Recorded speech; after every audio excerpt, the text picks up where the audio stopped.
কোরবানির হাটে চলছে শেষ সময়ের বেচাকেনা। এবছর ঈদুল আজহায় সারা দেশে পশু বেচাকেনার লক্ষ্যমাত্রা অন্তত ৭০,০০০ কোটি টাকার। হাটে ওঠা কোরবানির প্রায় শতভাগ পশুই দেশীয়ভাবে পালন করা।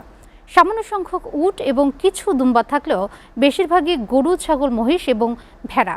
ঢাকার বাজারে প্রকারভেদে গরুর দাম ৫০,০০০ থেকে ১৫ লাখ পর্যন্ত উঠেছে। ছাগল ৮,০০০ থেকে প্রকারভেদে ৩০,০০০ টাকা আর মরুর উট দাম আকারভেদে ১৫ লাখ থেকে ৩০ লাখ পর্যন্ত।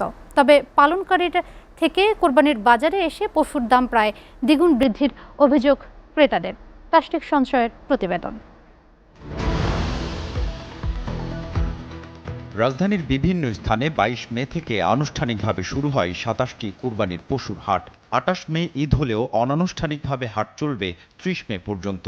ঈদের সময় ঘনিয়ে এলেও হাট ঘুরে দেখা গেছে বিক্রির হিড়িক এখনও লাগেনি গতানুগতিক। লক্ষ্যমাত্রা অনুসারে পশু বিক্রি হলে দেশে বিক্রয় উপযুক্ত পশু উদ্বৃত্ত থাকবে অন্তত ২২ লাখ। বিক্রির লক্ষ্যমাত্রা ধরা হয়েছে ঢাকায় ১২ লাখ এবং ঢাকার বাইরে ৮৯ লাখ পশু। অল্প কিছু উট দুম্বা ছাড়া কুরবানির হাটে প্রায় শতভাগ পশুই দেশীয়ভাবে পালন করা। তবে প্রান্তিক পশুপালনকারী থেকে রাজধানীর বাজারে দামের অস্বাভাবিক ফারাকের প্রশ্ন তুলেছেন ক্রেতারা। গ্রামে যে গরুটার দাম ৫০,০০০ টাকা, এটা এখানে ১ লাখ টাকার কাছাকাছি। গরুর যে দাম সেই হিসেবে আমাদের সাধারণ ক্রেতার পক্ষে it is very difficult purchase করা।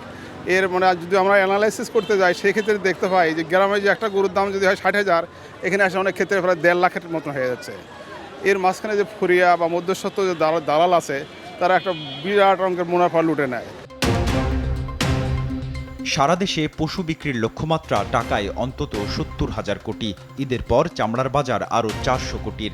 রাজধানীর পশুর হাটগুলোতে ৮,০০০ থেকে শুরু করে ৩০ লাখ টাকা পর্যন্ত কুরবানি উপযুক্ত পশু পাওয়া যাচ্ছে। ৬,৫০০ টাকা থেকে শুরু কুরবানি দেয়া সম্ভব পশু, এবং সেটার সর্বোচ্চ যেটা আছে এখানে ২৬ মনের একটা গরু আছে, ওই সেটা ২৬ মনের গরু আছে।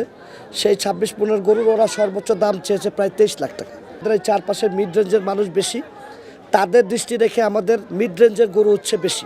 ঢাকা শহরে যারা কুরবানি করে তাদের আসলে পশু রাখার জায়গা নেই, যার কারণে এই বিশেষ কারণে তারা ওই ১ দিন বা ২ দিন আগে কিনে।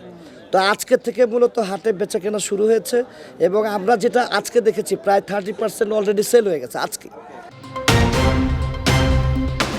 পুরনো রেওয়াজ অনুসারে রাজধানীতে ঈদের আগের দুদিন পশু কেনা বেচার হিড়িক পড়বে বলে মনে করছেন সংশ্লিষ্টরা। তাসটিক সঞ্চয়, SATV, ঢাকা।